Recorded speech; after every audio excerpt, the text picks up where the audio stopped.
So welcome to the second annual DEFCON Recognized Awards. We actually gave it a name this year.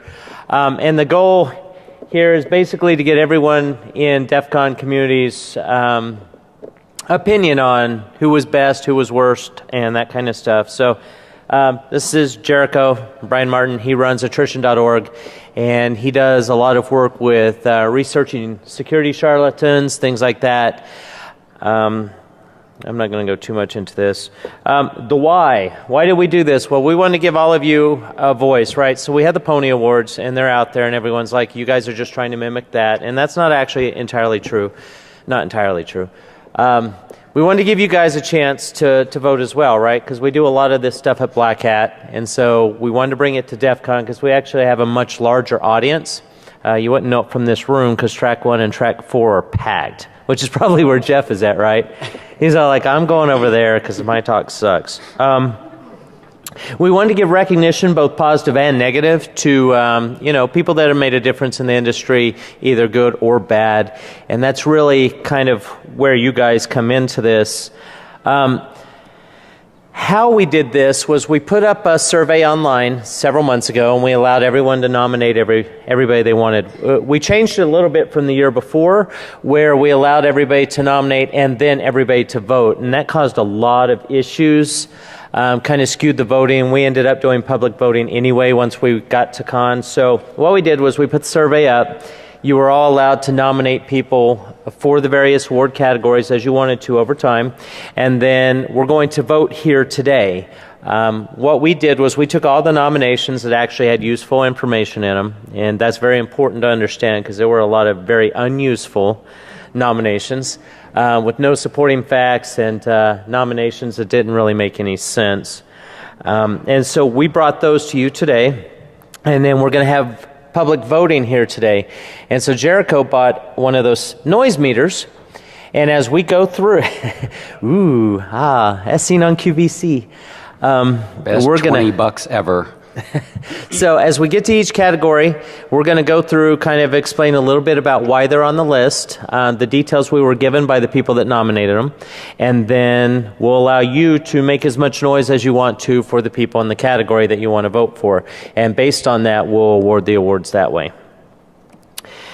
The categories that we have this year, we've got worst media person or outlet. Basically, these are people that have written something in print that was really bad about security or hacker-related issues. And that's important to us because there are still people in the world that read despite what you might see on the internet.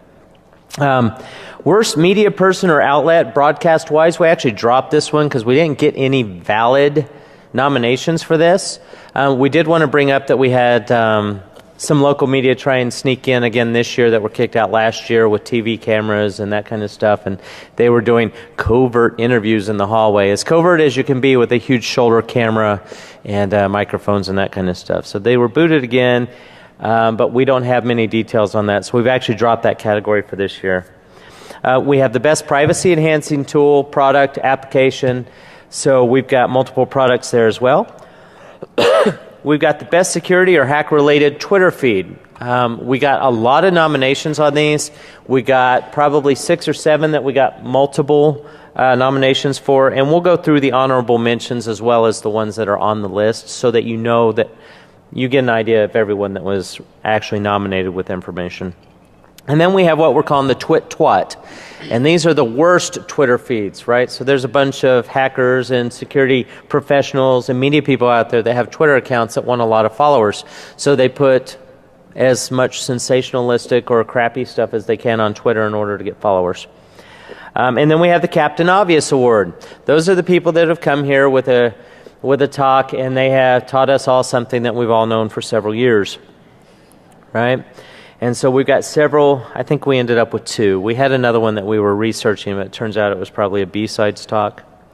And then we have Jericho Security Charlatan of the Year, and these are individuals that deserve the title of, somebody that doesn't know what the hell they're really talking about. I had something I was going to say. I lost the thought. It's been a long weekend. All right, so let's talk about worst media coverage. So for print, we have two different ones. The first one was Matthew Schwartz, and he actually popped up a couple of times, but the reason he's on the list is because of the detailed explanation and the reason and opinions of the people that nominated him, and I think they were probably working together on this. How many of you read the article a couple months back about the best way to get hackers to stop hacking is to get them a girlfriend? All right. He's not kidding. That's really the entire article. It is the article. It's basically they go through a bunch of facts, and they've got psychological analysis, and somebody's done some kind of review on hacker behaviors over the years.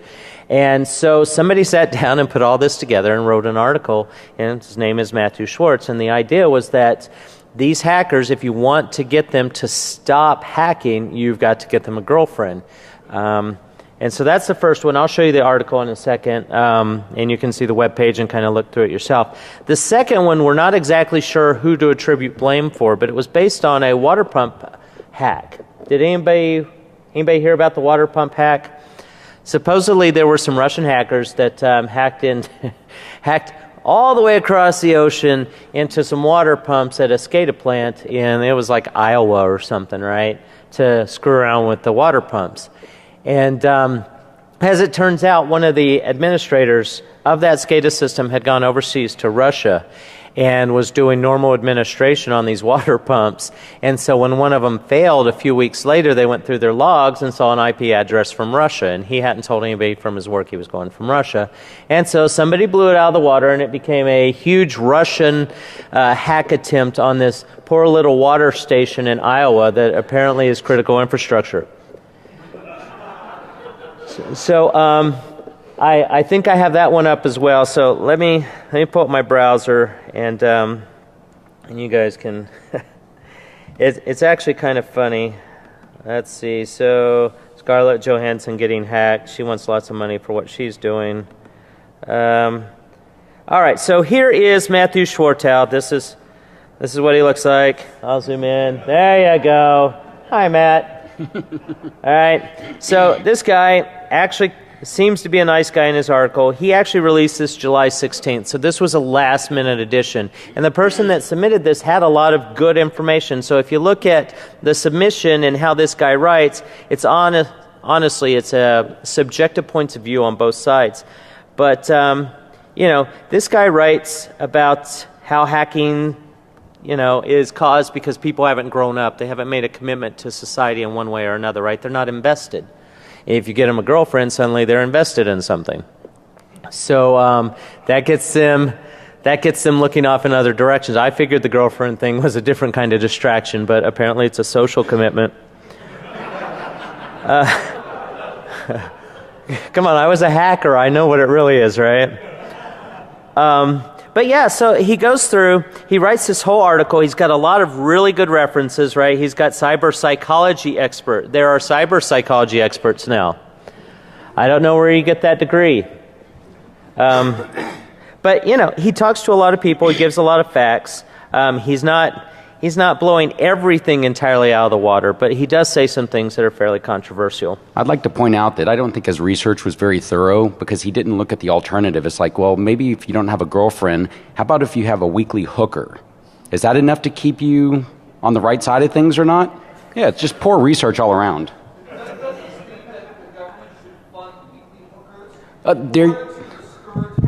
There you go. So DHS can give us a grant here for DEFCON. You walk in, you pick up your program, I'll take this hooker, and you have a weekend of fun. And that way for the rest of the year, you're not a menace to society. I'm sure Jeff's going to go for this. Wow. Oh, and it is equal opportunity. We'll have the beefcakes lined up with the rest. The beefcakes. No, Tracy, you can't have a beefcake. Oh, no, VIP will be above and beyond that. Yeah. Yes. Yeah. This is like hooker welfare, right?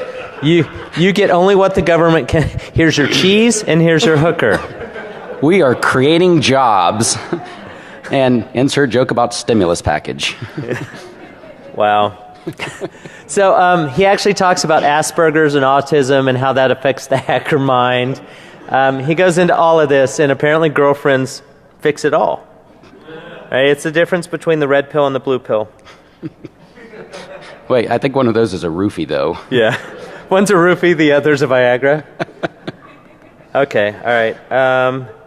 And then here is the water pump hack, right? So this guy, they actually put a picture of him and his family in the article because it wasn't embarrassing enough. He went to Russia and apparently hacked his own system. But what happened was he went to Russia with his family, right? And that beautiful family picture. I feel bad about that. So something happened. The water pumps went down. They saw an IP come back because he had been asked to come fix the water pumps at the utility. He gets out there. He does this thing. He comes in securely, but still coming from a Russian IP address. And then a few weeks later, something goes bad. They're looking through the logs. They see a Russian IP address, and all hell breaks loose.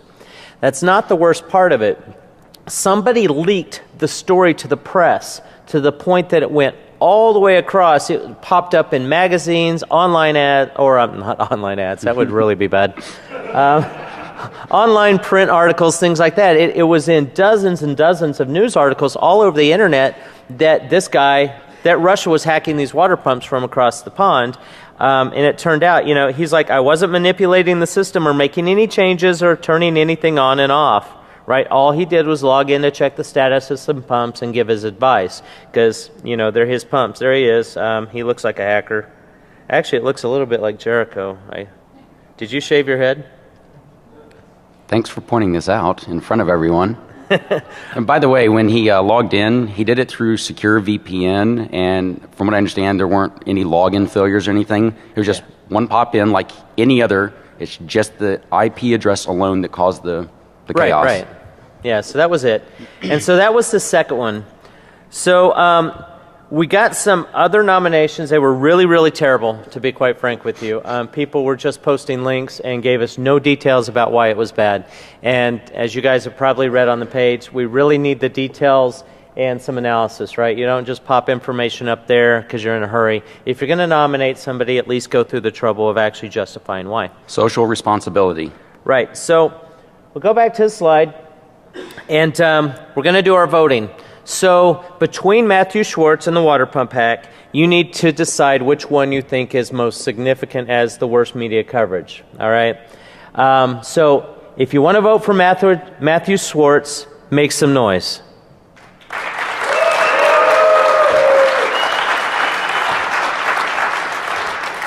All right. If you want to vote for the Russian hack attempt into the water pump, make some noise. All right, so the water pump wins it on this one. We'll be notifying that poor guy and his family that they won the worst media coverage at DEFCON. Love the family picture. By the way, you're a terrorist in our eyes. Yeah. Please don't VPN in. All right, so the next one is the best privacy-enhancing technology. We got a lot of stuff here, but these are the only four that actually had some kind of justification or comments. We saw Tor last year. Tor did not win. Moxie won it last year. We have the Wicker application. How many of you use Wicker or have heard of Wicker? All right, there's 2 of you. All right, that's a really good application. CryptoCat. How many of you use CryptoCat? All right, so we have 4 of you. Or the authors in the room. And somebody actually wrote down, and this popped up multiple times, is why I put it on the list, Google turning on HTTPS by default. Any Google engineers in here? Yeah. Anybody use Google? All right. So Wicker is apparently a portable security device, right? Or security application. And it got several nominations, and one guy went so far as to say, my wife and my 10-year-old daughter use this on their phones as well. So that was cool. If it's easy to use and you've got your kids trying to be secure, that's kind of a step up. CryptoCat is a chat program for web browsers. It allows you to have multi-party chat that is encrypted. That's my understanding. I haven't actually used this. Is that about right? That makes sense? Yeah, so I'm getting some nods. I think everybody knows what HTTPS is. I'm just you don't know, right? I mean, there's a lot of people here. And then how many of you have used Tor in the past? Tor is a really good project. They've done a really fantastic job, and it was really, really close last year between Tor and Moxie, just to let you know. This allows you to surf as anonymously as possible, but when the military started putting their own Tor nodes out there, you're never quite sure where you were going to pop out. So you can't entirely guarantee the security of the project anymore, but it is pretty good. So are there any questions about the projects before we do any voting on this? What? Bitcoin. Bitcoin. No thanks. Yeah, I'm like, I don't see how that's secure, but I'm gonna get on a box here because we've lost about half our DEFCON groups. I mean, they're still DEFCON groups, but all they do is they sit there and drink beer and mine bitcoins and sell them back to the market. And they're making decent money, but I mean, that's a complete waste of time. They could be playing World of Warcraft or something more productive. What?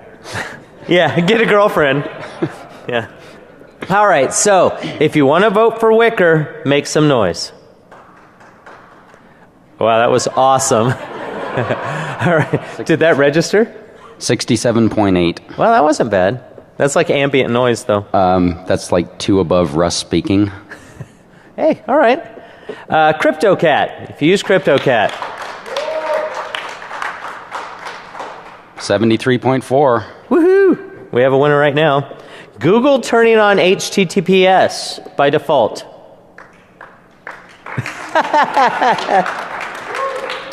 Sorry, Russ laughed and skewed that one, but it still didn't win. All right, and then the onion router, Tor. Hey, cool, you guys are keeping this easy on me. It's the last one in the list. I won't have to remember anything later. This is awesome. All right, so we're going to go to best Twitter feed. How many of you are actually paying attention to Twitter? Liars. Come on, Yeah. more of you are. Yeah, so there's a lot of people on Twitter. There's a lot of people that have accounts. There's a lot of people that are subscribed and following other people. And there's even more people that don't actually pay any attention at all. So it was actually quite a challenge to get people to submit best Twitter feeds. But these are the top 4 as far as nominations go. And we did actually get a lot of nominations on the Twitter side. And so for honorable mentions, ones that are not on this list, we have Need a Debit Card. We have another one called Injector. Is this Space Rogue? All right, so Space Rogue from the Loft. Anybody remember Space Rogue from the Loft? I can tell how long you've been at DEF CON if you remember. There's like one hand in the back. Hey, Space Rogue. And then we have B-Myths. And then, I can't read your handwriting. Brian Krebs. All right. That's not an exhaustive list, but those are the ones that popped up at least more than once. Right. So those are the honorable mentions. For the actual 4 we're going to vote on, what we've done here is we've shown the number of tweets and the number of followers. So we have Spider Labs. I'm sure most of you have heard of Spider Labs. If you haven't, it's a really good Twitter account to follow. They do a lot of research and stuff like that. It's decent. Attrition.org. I don't know who those assholes are. That's actually Brian's, Jericho stuff. And that is legit. He did pop up. He tied with Spider Labs here. We have Your Anon News. So there's actually a whole lot of people following Anonymous on Twitter, oddly enough. And then we have Packetstorm. And I'm sure if you've been in the security community more than 6 months, you know who Packetstorm is as well. So you'll notice that the number of tweets is not necessarily tied to the number of followers that you have. But these are the top 4. Have any of you looked at any of these tweets from these groups? Anyone? All right, cool. So there are people that are following Twitter. The reason this is so dangerous is because at this point, if something happens in the world of security, we don't have to wait for printed press or broadcast press anymore to get the word out, right? Somebody's heard about it, somebody's going to tweet it, and somebody's going to go out and retweet it. I don't think that's me. Russ was backing up, sorry. Yeah. I've been here all weekend eating buffets. If you like Spider Labs best, make some noise.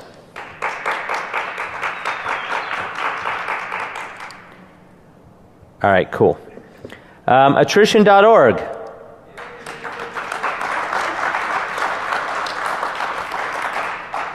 Do you want me to stop there while you're winning? Thanks, everyone. Appreciate it. Your Anon News. Anyone? And then finally, we have Packet Storm. Awesome. You guys just going by the last on the list, right? This is great. You're making it really, really easy for me. All right, so one of the You're new all awards. jerks. You're all jerks. All right, one of the last ones we have, or one of the new ones we have, is the Twit Twat Award, because there's a lot of people out there, like I said, that are they're pushing a lot of bad information, they're pushing a lot of hype and sensationalism, and really we don't need that. Right? I mean, we already have the media, we already have the politicians. Let's not doss ourselves with bad information as well. And so we got a lot of nominations on this. I'm going to steal your piece of paper. Let me have one back afterwards. Yeah, that's fine. All right. Actually, we had planned to, but there was a slight problem with creating these slides, mainly that we did it 15 minutes before the presentation. And we got the information, obviously, but getting screenshots from one laptop to another was pretty difficult. So next year, yes, we will. Yeah, we're only hackers, dude. PowerPoint sucks. All right, so I'm going to go through the honorable mentions real quick, and if you're interested, you can write these things down. We can post the list later on defcon.org as well. We have Team Grey Hat. Wow, dude. Beaker. Wow, Ralph. Yeah. Beaker's on there. The Prez 98. I think they're going back and forth at each other. Those are people we know. Brian Krebs, again. I think he just nominating himself. He doesn't care what he wins. He just wants something. No, he's actually really liked or really hated among some people, so it's not surprising. And he was not the only one that showed up on both nominations. Yeah, so he's on the best and the worst. So he's kind of in the middle, I guess. And then Drama Llama Security. Somebody groans up front. All right, that's always a good sign, right? All right, so in order of the top nominations, we have White Rabbit. Has anybody read White Rabbit stuff? And by the way, since we can't show you a tweet, one of the number one complaints about his feed is that he writes these blogs. He is a evangelist for HP, and once he writes a blog, you will see that same damn link 18 times throughout the day, and then every day for the next 3 weeks. So yeah, you get to see these same blogs over and over, and that's why he has so many tweets in a relatively short time. And because he needs to, he's also got 2 accounts. He's got White Rabbit, his handle, and he's got his real name. So yeah, he pollutes the Twitter a lot. Is his name Brian Krebs? Raffalos. Okay. Then we have the Jester. Real quick, the reason that the Jester has 0 tweets, a lot of you may know, the Jester is a kind of notable figure in activism, supposedly taking down jihadist sites or whatever, fights with Anonymous. So recently there's been a big stir up, and the Jester went through and literally deleted all of his tweets, I believe in the past few days. As of today, it showed 1 tweet, but none were actually visible. Who knows? Yeah. And then we have Anonymous Sabu. Most of you have probably heard of Sabu. This is Hector. This is the leader of LulzSec, who was also kind of a stand-in leader for Anonymous. Sometime, I think shortly after last DEFCON, he decided, oh, well, since I got popped, I'm going to go ahead and snitch on all of LulzSec. So, yeah, we've all read about LulzSec getting busted, and that's courtesy of old Hector up there. Yeah, he's awesome. He's got kids, too. He's on the DHS hooker program, apparently. So, yeah, that's Hector. I just figured you'd want to see what he looks like. There is he's the world's most wanted hacker, apparently. Yeah, most wanted dead by the rest of LulzSec. All right, and the last one is Sam Bone. Bone? Yeah, Sam's here at con somewhere, but Sam is a professor of ethical hacking at some community college. He's another one that people really, really like him or people really, really dislike him. His tweets range from, hey, that's cool, it was a good link, to what the fuck are you smoking, man? I mean, just, it's bad. Yeah. I am not Sam. All right, so in order of preference, let's start with White Rabbit. If you want to vote for White Rabbit, please make some noise.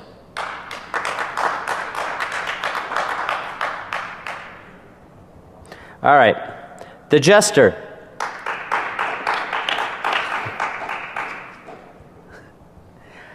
Anonymous Sabu.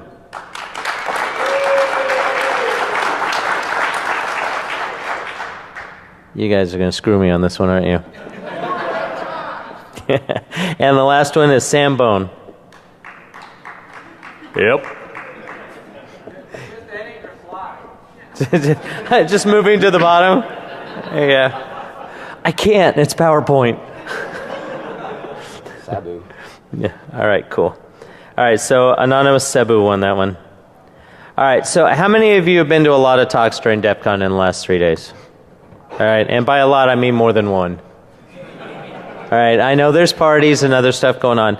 So Brian came up with the idea this year to create a Captain Obvious Award, right? So this is DEFCON, and what we want to see talk-wise are things that really, really make a difference, help us learn things that haven't been known for, several years. And so we had 2 talks. Like I said, we had a third one and found out it was actually at B-Sides. Somebody nominated something from B-Sides. So the 2 talks we have, there was one by Kenneth Gears called The Art of Cyber War. Did anybody see that? You walked out of it? It was that good, huh? Well, very quickly, why was it so bad? He was trying to show the art of war of Sun Tzu, right? And how it applied to cyber warfare. And it was all fluff. There were really So he says it was all fluff, no content. And if you made it all the way through the talk, at the end of his presentation, I walked up and I said, hey, can I get your email address? I'd like to discuss this. And he's like, yeah, sure. And I said, because you got the entire presentation wrong. You don't know anything about cyber war, and it's clear, And yes, I'm a little jaded. I was one of 2 authors that wrote an article that specifically says the art, or Sun Tzu and the art of whore, because we should not be using Sun Tzu in any cyber context. It's a bad analogy all around. So I went to the Q&A after, and one of many questions, because he didn't really answer any of them, but one of the questions I put to him is, so you're talking about cyber war. That's your entire presentation, but you never defined it. What is cyber war? I asked him 3 times and he couldn't define it. He wouldn't give me his definition. And I think that really puts it into context that if you can't define your own topic, why the hell are you speaking about it? That's a good point, right? So, Kenneth Gears. And we got several hands there, so we realized there were some issues in that talk. And the next one was Anonymous and the Online Fight for Justice. How many of you actually saw that talk? All right. Was it decent? What'd you think? No. They got up on stage. They originally thought they were going to be there for 2 hours. Right. So they had this whole big old, we're going to talk for an hour and then take questions. Realized they couldn't, so they just started cutting their talks completely in half and trying to just say a couple words about who they are. Right. And the entire talk is basically, hi, I'm so-and-so. I'm here, and this is what I think. Thank you. And then sat back down without any content at all. Right. Wow. And not only did they do that, but some of them got up and basically spent 5 minutes giving their bio and then sat back down.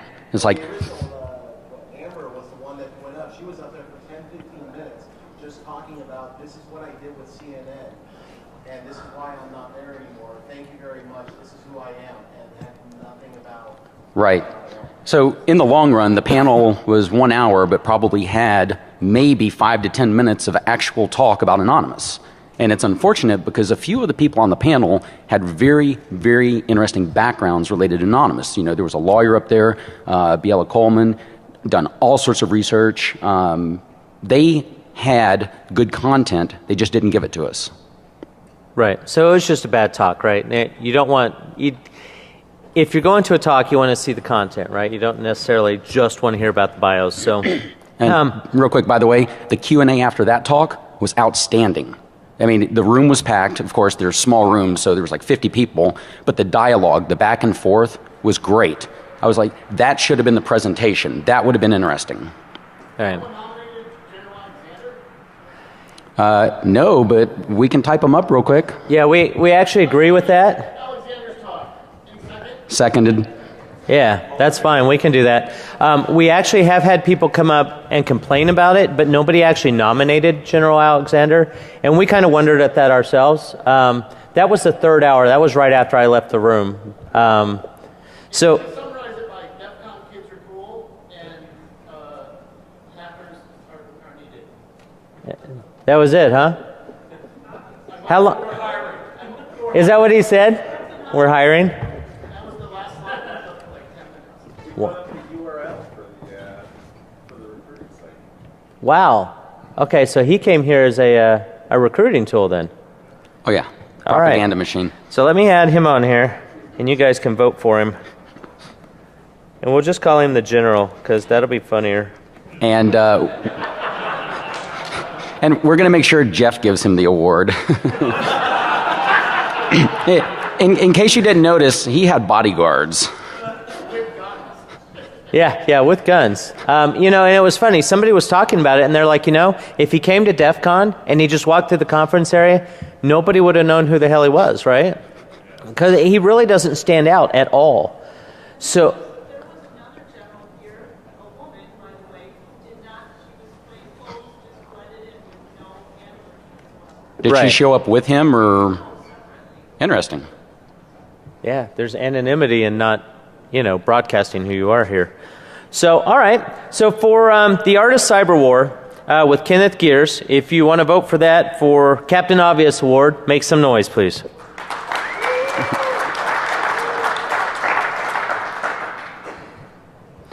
All right. So, Anonymous and the online fight for justice. Make some noise. All right. And then finally, if you were really disappointed in the General, make some noise for us.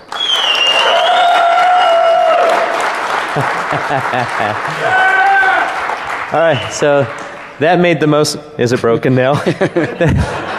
That made the most noise out of any of the votes you guys have had up to this point. So thanks for adding that to the list. I'm glad somebody actually nominated that. Excellent contribution.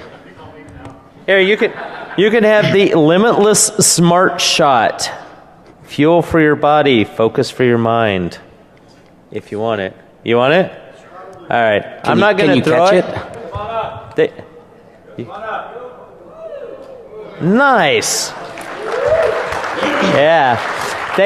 They tagged somebody in the head yesterday at a talk, so I'm a little bit hesitant to do it. Because I am a white boy from Oklahoma. I know I'm going to hurt somebody if I chunk anything into the audience that's not foam coated. And I don't want a red card for that.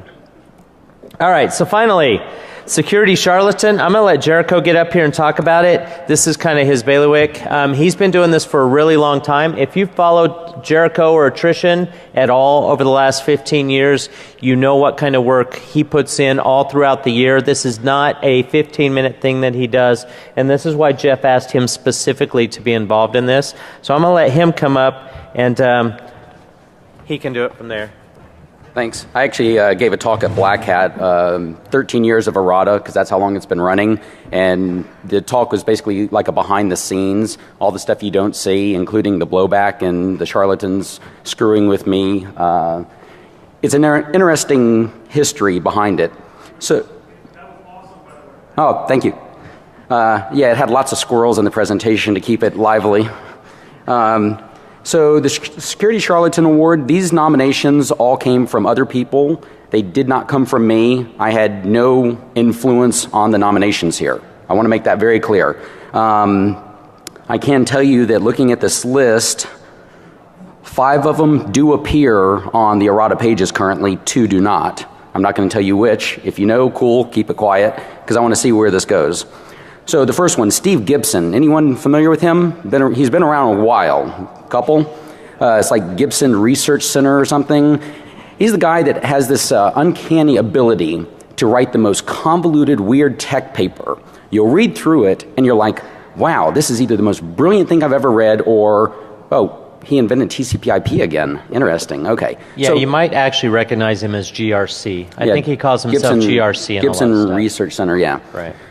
So historically, a lot of his stuff is basically reinventing the same thing. I think he reinvented cookies, something like SynFlood he reinvented under a new name. It's a common problem. Rick Flores, anyone familiar with him? No? Rick was nominated for apparently giving some presentations on social engineering that probably would have won the Captain Obvious Award. Raffalos, White Rabbit, which we mentioned, he actually, did he win? No, he didn't win. White Rabbit, he's been nominated for his role as the evangelist for HP. Ankit Fadia, anyone familiar with him? One of the early Indian whiz kids. Yeah. His entire start came by age 16. He decided to write a book on hacking that was 32% plagiarized. Right now, he currently enjoys giving talks to little business groups and makes between $15,000 and $25,000 per talk. Yeah, figure that one out. His slides have not changed a whole lot, and he still, to this day, teaches you how to own a computer using NetBus. If any of you are like, oh, what's NetBus? It's that old. We have Rahul Tyagi. He's a recent addition. Oh, shit, I just gave that away. He's up for plagiarism. He's another Indian whiz kid that decided, oh, I'm going to write a book and I'm going to take the shortcut. Plagiarized all kinds of stuff. InfoSec Institute. Anyone? No? So InfoSec Institute, they offer a wide variety of training, and some of their training has been questionable. Some of it has been plagiarized. There's quite a bit of stir around them regarding this. And finally, Ira Winkler. Anyone? Yeah, apparently Ira Winkler just got nominated as president of ISSA something? ISSA? Yeah. So Ira's claim to fame historically was, I can hack any of you, any of your companies, and I can steal $1 billion. Doesn't matter if you have $1 billion, he can do it. And second, if you're a hacker, you're stupid. He can train a monkey to do your job. And he said all this while offering ethical hacking services. So it's like, well, did a monkey train him, or anyway? In the interest of full disclosure, Ira Winkler used to be a big speaker here at DEFCON in the early years. So up to about DEFCON 10, Ira was here every single year. And then something mysteriously happened and he quit coming. And so now he's on the board with ISSA International, as I understand it. Right. So these are the nominations. We will go one at a time. Steve Gibson. So for everyone that walked into the room afterwards, because we've about doubled our population in the last 3 minutes, what we're doing is we're voting for the Security Charlatan of the Year. The nominees are up on the screen. We're going to go through the names one at a time. When we get to that name, if you want to vote for that guy, make as much noise as you can. The person that we have the most noise from the sound meter will win the award of Security Charlatan of the Year. And we actually take great pride in trying to present that award. It's never actually been physically accepted. And actually, last year's winner was Greg Evans. Who knows Greg? Yeah. So, in the interest of full disclosure, he was the #1 most nominated again. People actually gave justifications, but we wanted to change it up a little bit. We don't want him to win it every year, despite him probably deserving it. So last year, Hall of Famer. Trust me, in 10 years, lifetime achievement, he's probably there. So last year, Russ and Jeff, they actually had these really cool awards made up and everything, and I figured, I'm not going to mail this to him, or if I do, I'm going to wait until he's in prison, one or the other. So instead, I put it up on eBay, and it ended up selling for a stupid amount of money, like $200 or something, which we donated to charity. So there is a little sliver of good in him, but not intentionally. All right, Okay. so make noise as you hear the one you want to vote for on the list. And you can vote multiple times. So, once again, Steve Gibson.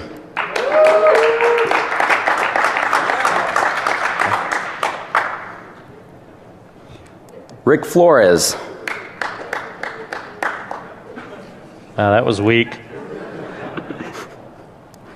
White rabbit. One gentleman down here clapping like a rabbit humps. Ankit Fadia.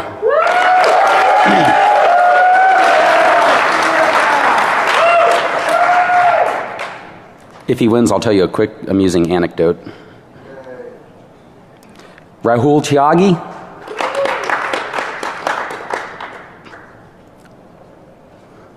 InfoSec Institute.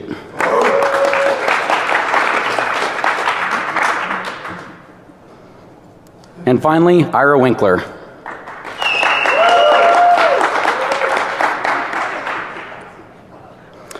So, looks like Ankit Fadia wins. So about a year ago, he was doing a speaking engagement at some like future business leaders or whatever in Denver, Colorado. And I got wind that he was going to be talking, and it was actually not even a mile from my place. So I tweeted to him and I said, hey, I'm going to show up, and afterwards, when you come out, I've got some questions for you. You know, I'm being a journalist, whatever. It's not even ambush journalism. I told him in advance that I was going to be there. I didn't say what the questions were. So it's at a restaurant down in like the basement meeting area. I get some food there, and this is in the middle of winter. It's, I don't know, 10, 20 degrees out. So I walk down to the restroom, which is near there, and I notice a Denver police officer is stationed down there. I'm like, okay, that's interesting. You know, that's not the usual post for him. Go back upstairs, and I decide to wait in the lobby because, 10, 20 degrees isn't very friendly. The cop comes up at some point and asks me who I am. So I tell him, and I'm like, I'm Brian, I'm a journalist. I'm waiting for this guy to leave so I can ask him some questions. He's like, well, do you have a press pass? I was like, no, it's a website. I'm basically a blogger. He's like, well, and I said, well, let me stop you, officer. Recently the courts have ruled bloggers are journalists, blah, blah, blah. I said, I'm telling you exactly what, and I even had a printout of my questions on the website, and I gave him a copy, and I said, feel free to look me up. My name's Brian, I live a mile from here. And then I asked him, are you District 6? No, you're not. Why are you District 3 down in District 6? Oh, it's downtown. We had a good rapport. And so I asked him, I was like, why all the attention? He said, oh, well, we had reports that you're here to kill him.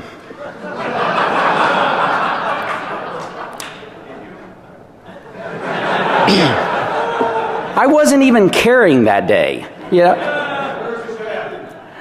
So, that kind of took me by surprise. And, then when I started into a little rant about, hey, wait a minute, isn't lying to a police officer a crime? And, the cop's like, oh, yeah, meh. And I was like, this guy's a pure fraud. And apparently I was a little animated. And the cop's just like, whoa, shit. What did I get in the middle of? So 2 hours later, the restaurant's closing, no sign of Fadia. The restaurant manager comes out. He starts to give me grief. And I'm like, look, man, I just had dinner. I'm waiting outside because the cop kicked me out of the lobby. I'm out there, freezing. I said, what's the problem? I'm a journalist. I'm waiting for someone. I want to ask questions. He started getting all defensive, like I was attacking him or his restaurant. And I was like, no. Great food, bad guest. That's all. So then they locked the doors, and he said, oh, he's not in the building. I was like, how does that work? So at some point, probably with my luck 2 hours earlier, they snuck him out the back door through the alley so he could avoid me. So these are the kind of people that end up on the charlatan page. If you are a researcher in the security field and you go through that length to avoid legitimate questions, something's probably wrong with you and the way that you're presenting. So anyway, that entire story with a lot more detail is up on Fadia's charlatan page. And for those wondering, Flores and White Rabbit are the two that are not on the charlatan page right now. So, thank you. Yeah. So, with that, we are done with the 2012 awards. I do want to put a word out there. We're going to do it again next year. We do need full participation in the nomination process. So keep your eyes open. Figure out who's out there messing things up or doing it right. If you have ideas for nomination categories, let me know. I'm Russ at defcon.org. You can't spam me any more than I'm already getting spammed. And also, you can nominate throughout the year, even before we open it up with the survey and everything. If you see something that bothers you, send a mail, because we will keep track and add it for the next time. Yeah, and so be here next year. Let's vote again, and let's hear it for the General and Ankit, because they did a great job getting on the list. All right. Thanks, guys. Enjoy the rest of DEFCON, and we'll see you at the closing ceremonies. Read, despite what you might see on the internet. Worst media person or outlet, broadcast-wise, we actually dropped this one because we didn't get any valid nominations for this. We did want to bring up that we had some local media try and sneak in again this year that were kicked out last year with TV cameras and that kind of stuff, and they were doing covert interviews in the hallway, as covert as you can be with a huge shoulder camera and microphones and that kind of stuff. So they were booted again, but we don't have many details on that, so we've actually dropped that category for this year. We have the best privacy enhancing tool, product, application, so we've got multiple products there as well. We've got the best security or hack-related Twitter feed. We got a lot of nominations on these. We got probably 6 or 7 that we got multiple nominations for, and we'll go through the honorable mentions as well as the ones that are on the list so that you know that you get. So welcome to the second annual DEFCON Recognized Awards. We actually gave it a name this year. And the goal here is basically to get everyone in DEFCON communities opinion on who was best, who was worst, and that kind of stuff. So this is Jericho, Brian Martin. He runs attrition.org, and he does a lot of work with researching security charlatans, things like that. I'm not going to go too much into this. The why. Why did we do this? Well, we want to give all of you a voice, right? So we had the Pony Awards, and they're out there, and everyone's like, you guys are just trying to mimic that. And that's not actually entirely true. Not entirely true. We wanted to give you guys a chance to vote as well, right? Because we do a lot of this stuff at Black Hat, and so we wanted to bring it to DEFCON because we actually have a much larger audience. You wouldn't know it from this room because track 1 and track 4 are packed, which is probably where Jeff is at, right? He's all like, I'm going over there because my talk sucks.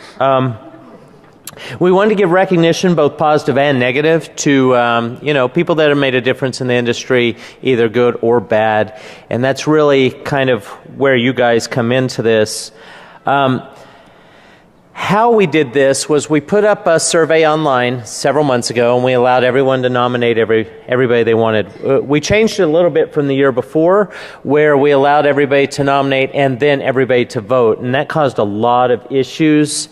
Kind of skewed the voting. We ended up doing public voting anyway once we got to con. So what we did was we put the survey up.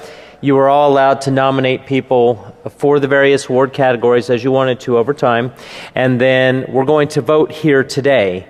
What we did was we took all the nominations that actually had useful information in them. And that's very important to understand because there were a lot of very unuseful nominations with no supporting fact idea of everyone that was actually nominated with information. And then we have what we're calling the twit-twat. And these are the worst Twitter feeds, right? So there's a bunch of hackers and security professionals and media people out there that have Twitter accounts that want a lot of followers. So they put as much sensationalistic or crappy stuff as they can on Twitter in order to get followers. And then we have the Captain Obvious Award. Those are the people that have come here with a talk, and they have taught us all something that we've all known for several years, right? And so we've got several. I think we ended up with 2. We had another one that we were researching, but it turns out it was probably a B-sides talk. And then we have Jericho's Security Charlatan of the Year, and these are individuals that deserve the title of, somebody that doesn't know what the hell they're really talking about. I had something I was going to say. I lost the thought. It's been a long weekend. All right, acts and nominations that didn't really make any sense. And so we brought those to you today, and then we're going to have public voting here today. And so Jericho bought one of those noise meters, and as we go through, as seen on QVC. Best we're $20 ever. So as we get to each category, we're going to go through, kind of explain a little bit about why they're on the list, the details we were given by the people that nominated them, and then we'll allow you to make as much noise as you want to for the people in the category that you want to vote for. And based on that, we'll award the awards that way. The categories that we have this year, we've got worst media person or outlet. Basically, these are people that have written something in print that was really bad about security or hacker-related issues. And that's important to us because there are still people in the world that